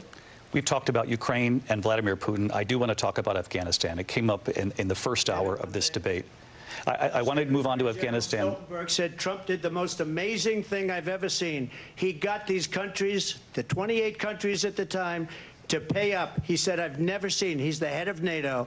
He said, I've never seen. For years, we were paying almost all of NATO. We were being ripped off by European nations, both on trade and on NATO.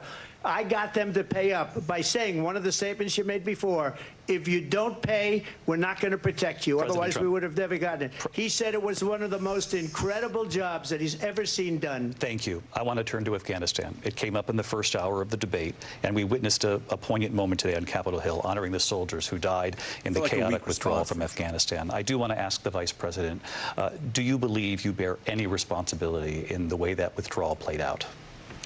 Well, I will tell you, I agreed with President Biden's decision to pull out of Afghanistan. 4 presidents said they would, and Joe Biden did. And as a result, America's taxpayers are not paying the $300 million a day we were paying for that endless war.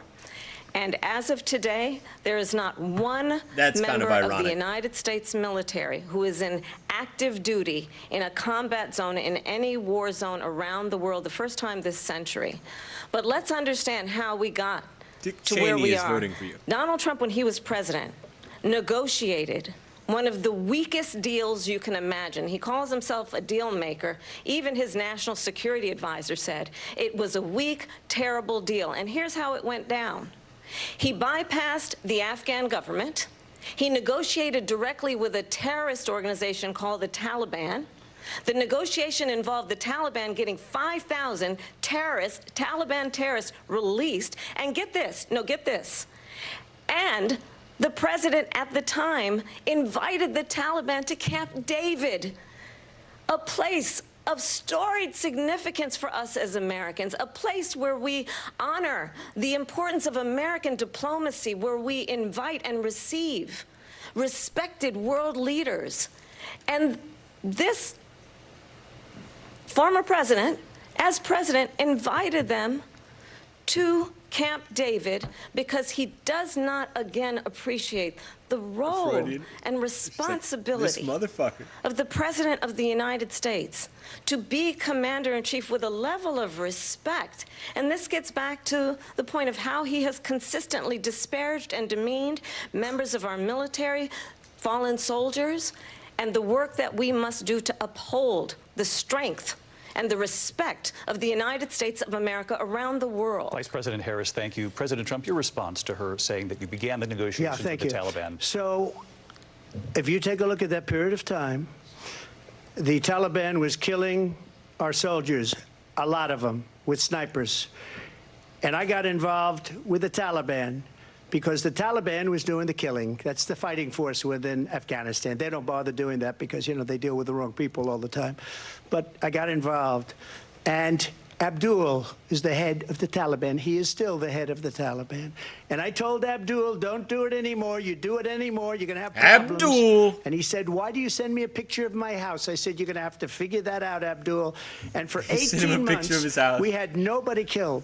We did have an agreement negotiated by Mike Pompeo. It was a very good agreement. The reason it was good, it was we were getting out. We would have been out faster than them, but we wouldn't have lost the soldiers. We wouldn't have left many Americans behind, and we wouldn't have left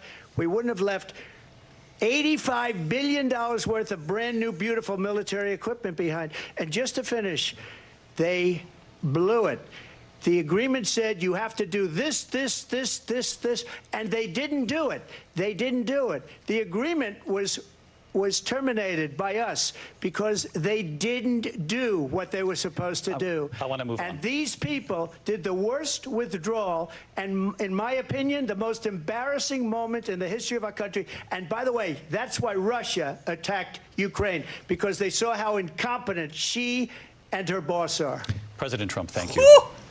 I want to move on now to race and politics in this That's country. bloody. Mr. President, you recently said of Vice President Harris, All right, I'm quote, gonna give I didn't Kamala know one she for was that, and black I'm until also a gonna number of give years Trump one ago for that. when she happened I to think it turn gets a little black, closer. and now she wants to be known as black. I want to ask a bigger picture question here tonight. Why do you believe it's appropriate to weigh in on the racial identity of your opponent? I don't, and I don't care. I don't care what she is. I don't care. You make a big deal out of something. I couldn't care less. Whatever she wants to be is okay with me. But those were your words, so I'm I asking. don't know. I don't know. I mean, all I can say is I read where she was not black, that she put out, and I'll say that. And then I read that she was black, and that's okay. Either one was okay with me. That's up to her. That's up to her. Vice President Harris, your thoughts on this? She puts out. I think it's, I mean, honestly, I think it's a tragedy that we have someone who wants to be president who has consistently, over the course of his career, attempted to use race to divide the American people. You know, I do believe that the vast majority of us know that we have so much more in common than what separates us, and we don't want this kind of approach that is just constantly trying to divide us, and especially by race. And let's remember how Donald Trump started. He was land, he owned buildings, and he was investigated because he refused to rent property to black families. Let's remember, this is the same individual who took out a full-page ad in the New York Times calling for the execution of 5 young black and Latino boys who were innocent, the Central Park 5. Took out a full-page ad calling for their execution. This is the same individual who spread birther lies about the first black president of the United States. And I think the American people want better than that, want better than this, want someone who understands, as I do, I travel our country. We see in each other a friend. We see in each other a neighbor. We don't want a leader who is constantly trying to have Americans point their fingers at each other. I meet with people all the time. That feels who so tell me, ironic. Come on. Can we please just have discourse about how we're going to invest in the aspirations and the ambitions and the dreams of the American people? Knowing that regardless of people's color or the language their grandmother speaks, we all have the same dreams and aspirations and want a president who invests in those, not in hate and division. Vice President Harris, thank you. Lindsay? President Trump, this is now your 3rd time. This is the most divisive presidency in the history of our country. There's never been anything like it. They're destroying our country, and they come up with things like what she just said. Going back many, many years, when a lot of people, including Mayor Bloomberg, agreed with me on the Central Park 5, they admitted, they said, they pled guilty. And I said, well, if they pled guilty, they badly hurt a person, killed a person ultimately. And if they pled guilty, then they pled, we're not guilty. But this is a person that has to stretch back years, 40, 50 years ago, because there's nothing now. I built one of the greatest economies in the history of the world, and I'm going to build it again. It's going to be bigger, better, and stronger. But they're destroying our economy. They have no idea what a good economy is. Their oil policies, every single policy. And remember this, she is Biden. You know, she's trying to get away from Biden. I don't know the gentleman, she says. She is Biden. The worst inflation we've ever had, a horrible economy because inflation has made it so bad, and she can't get away with that. Thank you. Your time is up, I Lindsay. want to respond to that, though. I want to just respond briefly. Clearly, I am not Joe Biden, and I am certainly not Donald Trump. And what I do offer is a new generation of leadership for our country. One who believes in what is possible, one who brings a sense of optimism about what we can do instead of always disparaging the American people. I believe in what we can do to strengthen our small businesses, which is why I have a plan. Let's talk about our plans and let's compare the plans. I have a plan to give startup businesses $50,000 tax deduction, to pursue their ambitions, their innovation, their ideas, their hard work. I have a plan, $6,000 for young families for the first year of your child's life to help you in that most critical stage of your child's development. I have a plan that is about allowing people to be able to pursue what has been fleeting in terms of the American dream by offering a help with down payment of $25,000 down payment assistance for first-time home buyers.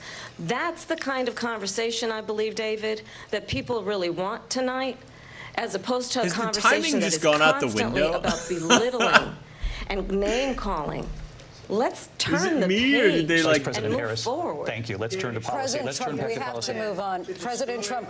Let's turn to policy, please. She has a plan to defund the police. She has a plan to confiscate everybody's gun. President Trump, she has a plan to not allow issues. fracking in Pennsylvania or anywhere else. Okay. That's what her plan is until just recently. I just need to respond because the former president has said something twice that I need to respond to. I'm sorry. We're going to move on, Vice President Harris. President Trump, this is now your third time running for president. You have long vowed to repeal and replace the Affordable Care Act. I think they both look like fucking idiots. You have failed to accomplish that. You now say you're going to keep Obamacare, quote, as an unless American, we can I'm do something crying. much better.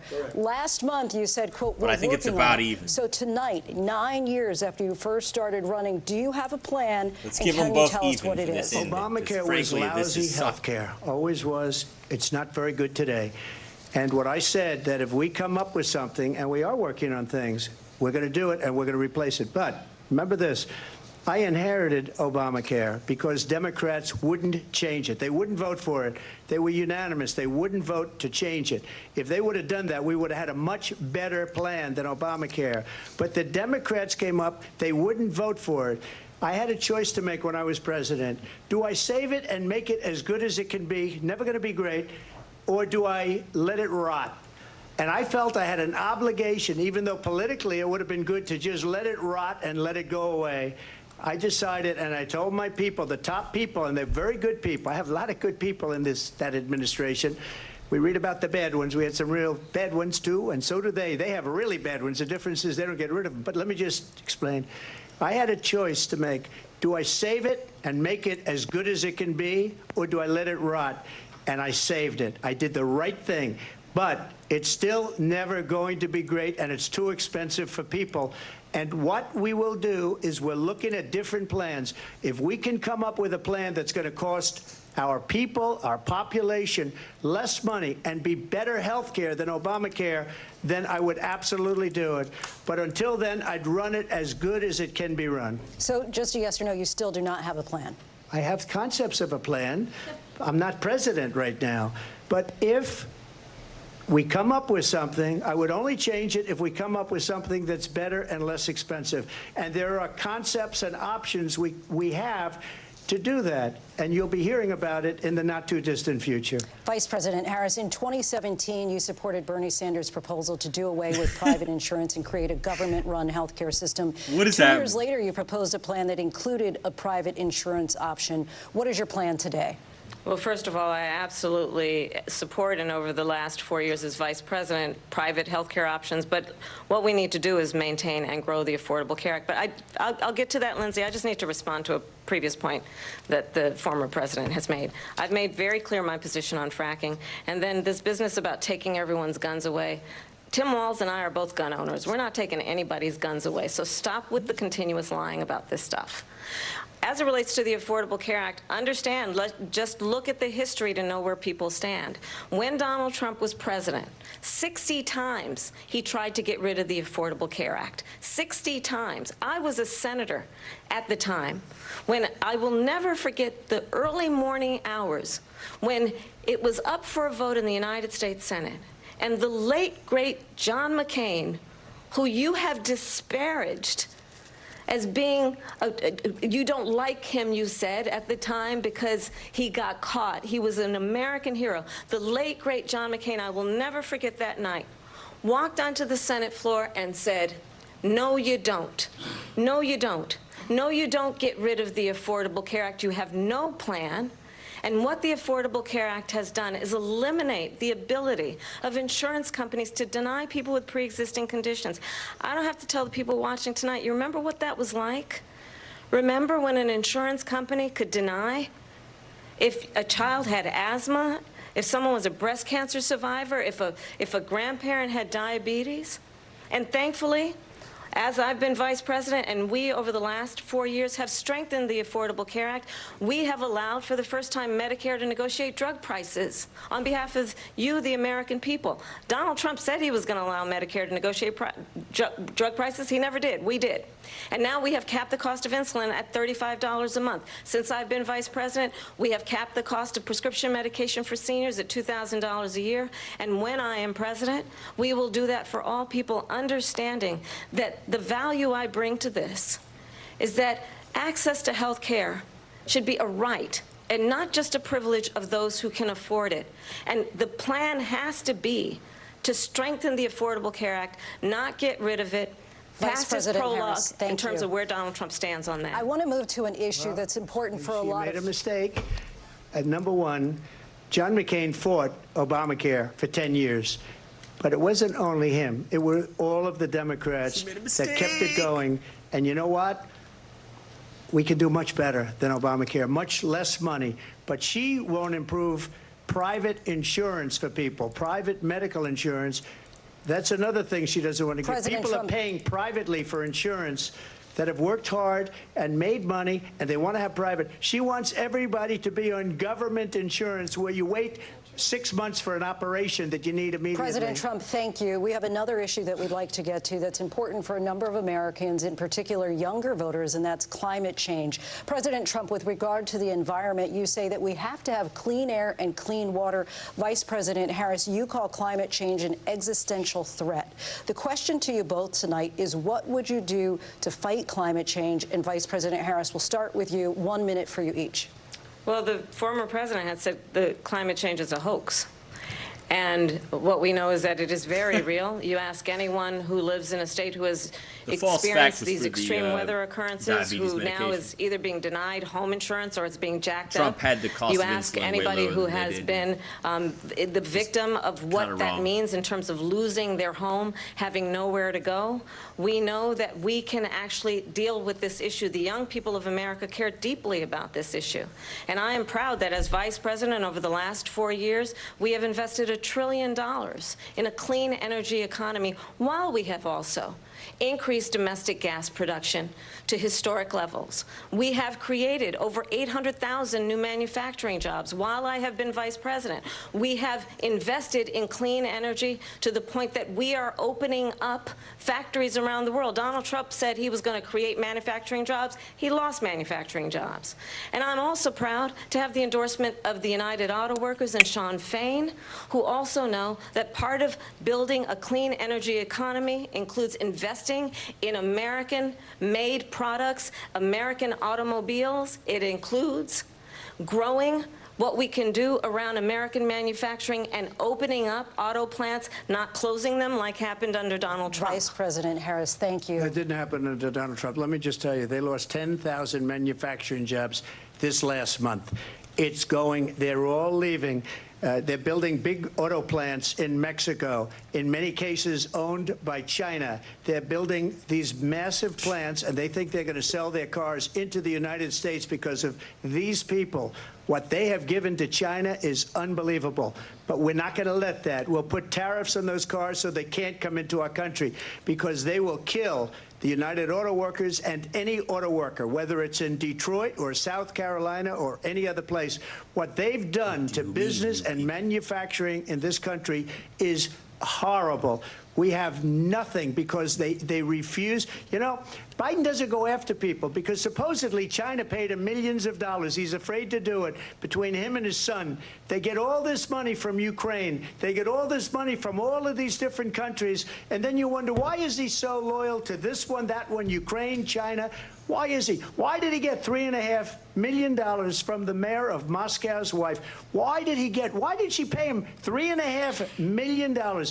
This is a crooked administration, and they're selling our country down the tubes. President Trump, thank you. Thank you. We'll be right back with closing statements from both of our candidates. An historic night, this ABC News presidential debate from Philadelphia. Back in a moment. Wow. Well. All right. This has been crazy. I have to say, first off, I think Kamala has done a good job representing herself. I think she's come out strong. She's quoted facts. You can see the lawyer background. And I think she's doing a pretty good job. I think she might actually be up on old Donnie Boy just a little bit this debate for sure. She has absolutely been striking harder at him than I feel like he has at her. And his age is showing a little bit. Additionally, I also want to say both of them have just been lying out of their teeth, just saying absolute nonsense to the left, to the right. Frankly, anybody is allowed to even speak here, or that anybody is in this entire thing can be even considered literate. But other than that, I do have to say there was definitely a moment in there where Trump was like, "These people suck," and then she was like, "What do you mean, you people?" Which is pretty funny. Also, I have to say, I think this is it's been quite a bloodbath. Punches have been thrown left and right. I think Trump has been less aggressive than usual. I definitely think this is a different Trump than we've had, in the previous election. He's been president before. Additionally, he's also older. He's been through a lot. He maybe is a little bit wiser. He definitely doesn't seem to be, like, this isn't the attack dog Trump of 2016. But, it's been incredible. It's been a really good debate. Honestly, I think they've both made some really good points. Some of the things Kamala has said have surprised me. Additionally, Trump was right about the Afghanistan withdrawal was pretty much entirely their fault. He set a date. They wanted to do it earlier. They pulled out too quickly. And, it led to the disaster that we saw. At the same time, we've also seen that Trump has, he's been both aggressive. He said, inconsiderate things. And sometimes he is a bit deluded in some of his facts about the border and things that are going on. Additionally, you can look closer. You can see the Ukraine war. What a disaster. 500,000 people on the Russian side, 400,000 on the Ukrainian side. It's not millions, but lots of people are dying. Would this have happened under Trump? I don't know. I think there is something to it, for better or for worse. If he's a crazy man, people don't know what to expect of him. He's kind of a wild card. And I think that did scare Russia a little bit. I think it did scare China a little bit. Additionally, I think, the Kamala Harris immigration policies, or at least the ones she supported under Biden, were ridiculous. Like, I don't even think that needs to be said. We've got two people that are both confused and have been through this, and they're just filled with talking points, and they're throwing false facts at each other, and they both have losses under their belt that are wild. It's going to be hard to say. It's going to be hard to see where this goes next. But we're getting back to it in 15 seconds. I hope you guys are enjoying it out there, and thank you so much for watching.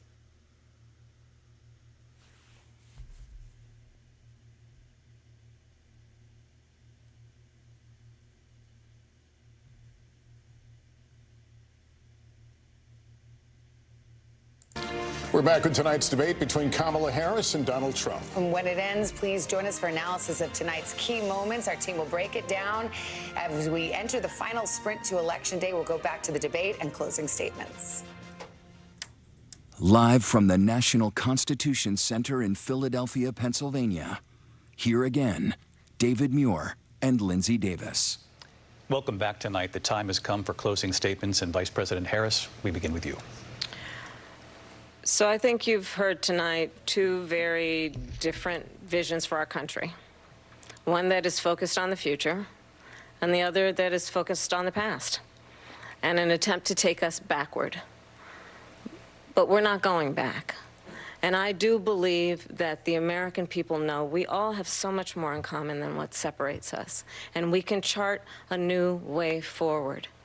And a vision of that includes having a plan, understanding the aspirations, the dreams, the hopes, the ambition of the American people, which is why I intend to create an opportunity economy, investing in small businesses, in new families, in what we can do around protecting seniors, what we can do that is about giving hardworking folks a break and bringing down the cost of living.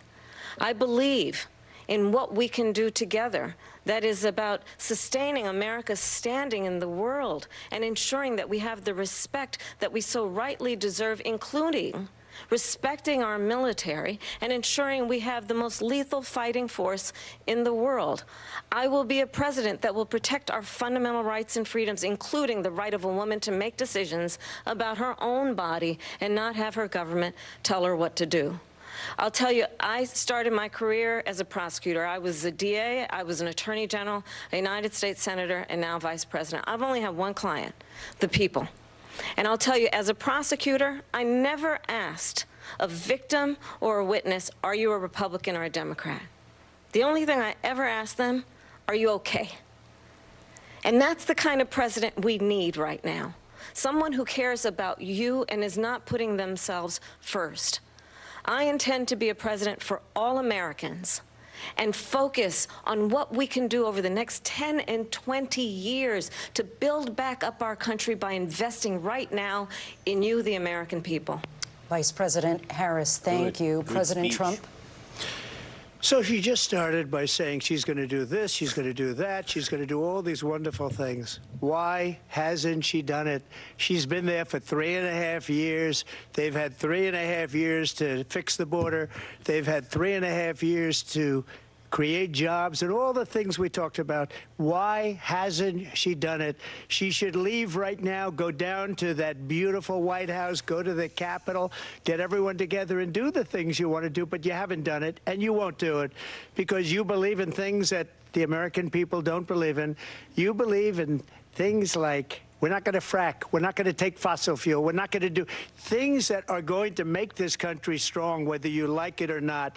Germany tried that, and within 1 year, they were back to building normal energy plants. We're not ready for it. We can't sacrifice our country for the sake of bad vision. But I just ask one simple question. Why didn't she do it? We're a failing nation. We're a nation that's in serious decline. We're being laughed at all over the world. All over the world, they're laughed. I know the leaders very well. They're coming to see me. They call me. We're laughed at all over the world. They don't understand what happened to us as a nation. We're not a leader. We don't have any idea what's going on. We have wars going on in the Middle East. We have wars going on with Russia and Ukraine. We're going to end up in a third world war, and it'll be a war like no other because of nuclear weapons, the power of weaponry. I rebuilt our entire military. She gave a lot of it away to the Taliban. She gave it to Afghanistan. What these people have done to our country, and maybe toughest of all, is allowing millions of people to come into our country. Many of them are criminals, and they're destroying our country. The worst president, the worst vice president in the history of our country. President Trump, thank you. And that is our ABC News presidential debate from here in Philadelphia at the National Constitution Center. I'm Lindsay Davis. And I'm David Muir. Thank you for watching here in the U.S. and all over the world, and from all of us here at ABC News. Good night. Thank you both. And welcome back to NBC News coverage of the debate. Pick your adjective. I would go with fiery to begin, but it goes from there. Both the candidates, you could argue, executing on their strategy going in. For Kamala Harris, that was to get under the former president's skin, which she did quite often. For the former president, his option was, of course, to go after the economy, after Afghanistan, the administration's position on the withdrawal in Afghanistan. And immigration, of course. This is exactly what they wanted. The question is how they got there and along the way, I think. Well, people are going to be talking about this debate for a long time. And is this the final debate? Is this the only one we're going to see? Will there be another? Well, it depends on how each candidate feels they did tonight. Let's bring back our moderator of Meet the Press, Kristen Welker, our senior Washington correspondent, Hallie Jackson. Boy, do we have a lot to chew over here. Yes, I mean, let's talk about, first of all, it does seem that Kamala Harris was trying to hit every trigger point she could think of to try to get Donald Trump to respond to her and to kind of to bait him into that trap. Do you think it was effective? Well, let's just name a few. Abortion, January 6th. His former officials who are now critical of him. John McCain, which is a big trigger point. His rally size. His rally size, one of the I'm going to be biggest honest, ones I that could gets under give less his of skin. a One of fuck his about what any of allies these said people think. she clearly tried to... Whatever. Thank you guys so much for watching. I really appreciate it. This has been so much fun. The presidential debate has been absolutely ruckus, an absolute ruckus. Fiery as hell. These two people are mad as hell. And, I mean, you can see it in what they're saying. I have to say, after a debate, my impressions, I think Kamala came out swinging.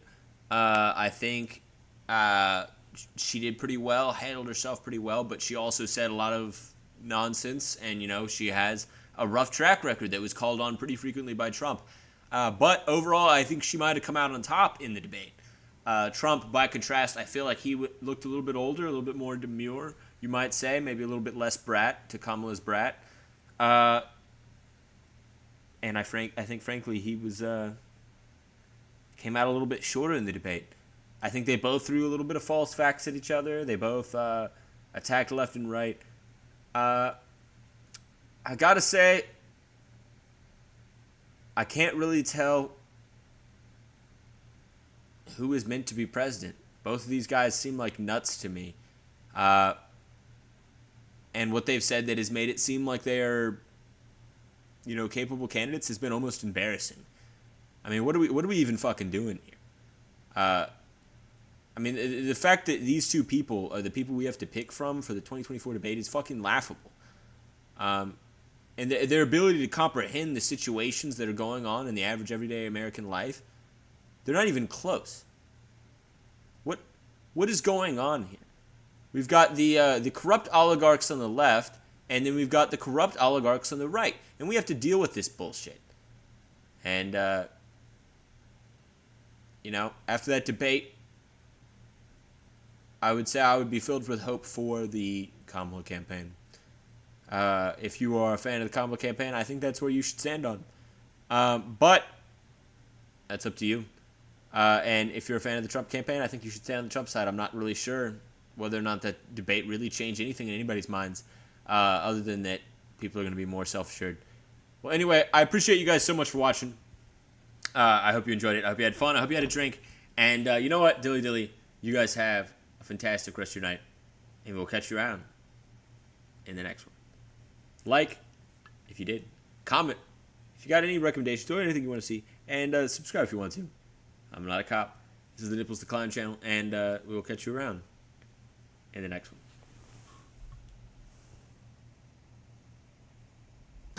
Well, it's 1 a.m.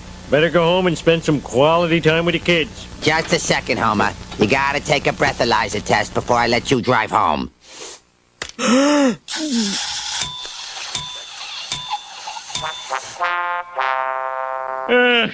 guess I'll walk home.